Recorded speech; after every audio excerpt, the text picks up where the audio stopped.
from around the world. Britain has been promised a referendum on ditching the EU, although it is subject to Prime Minister David Cameron's political fortunes in the next election. Finally delivering his long-awaited speech, the Prime Minister vowed to win a special deal for the UK from Brussels while blasting the bloc for, quote, snuffing out diversity and disagreement. RT's Adju Farmer listened in.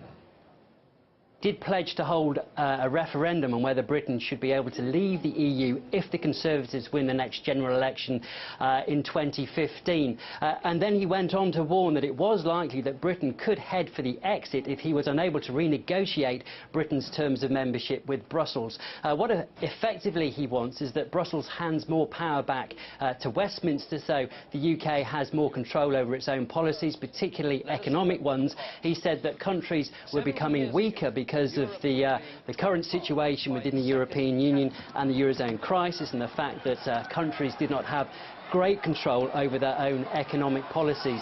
So he wasn't mincing his words today. He also went on to say that the British public felt disillusioned with the European Union and felt disappointed with the lack of apparent democracy and accountability from all the directives that get handed to other member states from Brussels. This is what David Cameron had to say.